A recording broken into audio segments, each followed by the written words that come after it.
अस्सलाम वालेकुम नाज़रीन। ड्रामा सीरियल महशर की आने वाली एपिसोड बहुत इंटरेस्टिंग होने वाली है। मानी और फौजिया की शादी के बाद क्या सीन पार्ट शुरू होने वाले हैं और आयमा अब्दुर्रहमान को वो कौन सी खबर देगी जिसकी वजह से अब्दुर्रहमान वतन वापस आने का इरादा करेगा, और क्या अब्दुर्रहमान पारस के साथ खुश रह पाएगा या ज़हनी अजियत में गिरफ्तार रहेगा, ये बताएंगे हम आपको आज की इस वीडियो में। तो अगर आपने हमारा चैनल अभी तक सब्सक्राइब नहीं किया है तो बहुत शुक्रिया के साथ पहले चैनल को सब्सक्राइब कर दीजिए। आयमा को जब ये पता चलता है कि फौजिया परवीन ने जहर खाने की कोशिश की और मानी से शादी के लिए हाँ करवा के ही दम लिया, तो फौजिया भी आयमा को नीचा दिखाने के लिए ये सब कर रही है, क्योंकि फौजिया जैसी लड़की बिल्कुल भी मुस्तकिल मिजाज नहीं है, जिसकी हरकतों से सारा गांव आजिज था। अब ऐसी खुर्राट और मक्कार लड़की से मानी को सियासी शादी करनी पड़ी है। और वहीं दूसरी तरफ पारस ने भी समीर को आईना दिखाकर धूल चटा दी है। समीर का सर्विस स्टेशन पर ना पहुंचना ही पारस के लिए काफी ना था, और यही वो इम्तिहान था जिसमें पारस ने अंदाजा लगाया कि कौन उसका अपना है और कौन गैर। इसीलिए पारस ने फैसला किया कि वो समीर को अपनी जिंदगी में मजीद बर्दाश्त नहीं कर सकेगी। और जिस वक्त पारस की पुप्पो ने उसे फोन कॉल की और इतना जलील किया कि पारस के होश उड़ गए। पुप्पो की इतनी तजलील और बेहुदा इल्जामात पर पारस का पारा हाई हो गया और पुप्पो की बेतहाशा बद्दुआएं और कोसने सुनकर तो पारस की रही सही बर्दाश्त भी जवाब दे गई। तभी उसने खड़े खड़े समीर को घर से निकल जाने का कह दिया, क्योंकि अब वो मजीद बर्दाश्त नहीं करना चाहती थी। वहीं अब अब्दुर्रहमान ने भी आयमा को कॉल की, तभी आयमा ने मानी की शादी का बताया। अब्दुर्रहमान को मानी की शादी और वो भी फौजिया परवीन फ्रॉडिया लड़की के साथ सुनकर अब्दुर्रहमान ने कहा कि एक और जबरदस्ती का रिश्ता जुड़ने जा रहा है। फौजिया तो खुश होगी लेकिन मानी बिल्कुल भी खुश नहीं होगा इस रिश्ते से, क्योंकि जिससे मोहब्बत हो और उससे शादी ना हो इसका अंदाजा मैं लगा सकता हूँ। अब मानी भी जबरदस्ती की जिंदगी गुजारेगा। लेकिन अब्दुर्रहमान ने आयमा को अपनी और पारस की शादी का बताकर दिली और दिमागी तौर पर बहुत शदीद ठेस पहुंचाई है।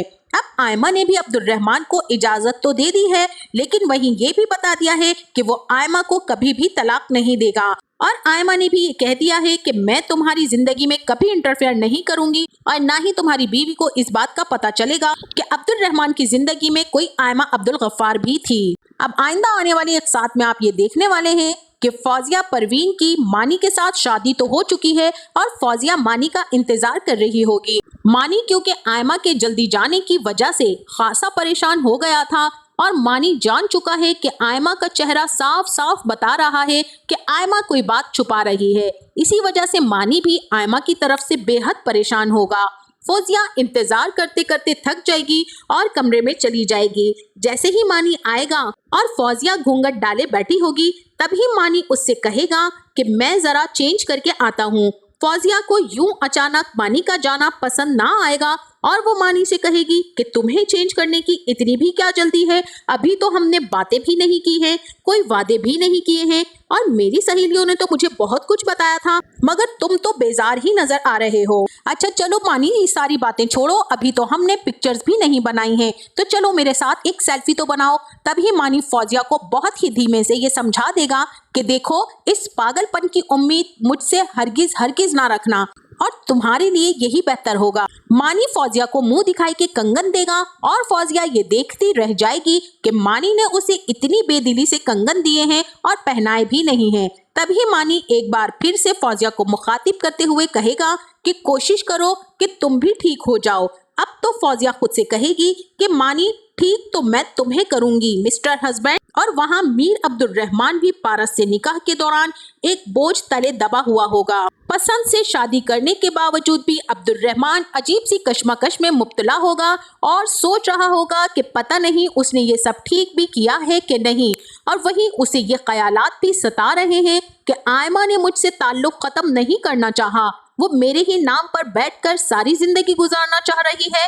कहीं मेरी वजह से, मेरे इस फैसले से आयमा की जिंदगी आजमाइश ना बन जाए।